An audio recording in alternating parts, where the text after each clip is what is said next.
سلام بچه‌ها، من استیوم و دوباره برگشتم با یه ویدیو دیگه و یکی برای من تو کامنت ها نوشته بود آموزش بده چجوری آرمور ندرایتی درست کنیم.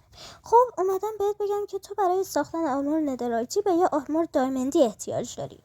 خب الان بهت میگم که چرا به آرمور دایمندی احتیاج داری، چون نمیتونید با ندرایت آرمور کرافت کنید. خب اول از همه شما به این دوتا آیتم احتیاج دارید که این توی ارتفاع 15 ندر پیدا میشه و این یکی توی ارتفاع نمیدونم اوورورلد و توی بایوم بدلنز هم که خیلی زیاده. خب 16 تا از هر کدوم احتیاج دارید تا بتونید آرمورهاتون رو ندراتی کنید و به تعداد بیشتری برای ساختن وسایل هاتون هم احتیاج دارید.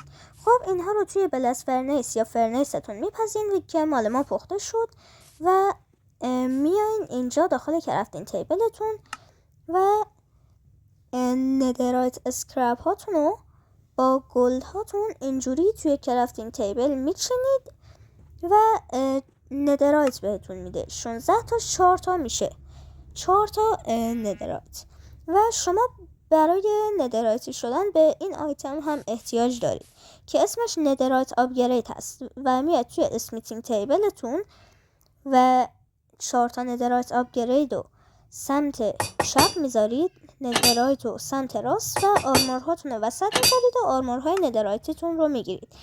و راستی من بهتون آرمورهای ندرایتی ساختن رو یاد دادم ولی هنوز ویوها از لایک ها و سابسکرایبر ها بیشتره، پس لایک و ساب کن. خدا نگهدار.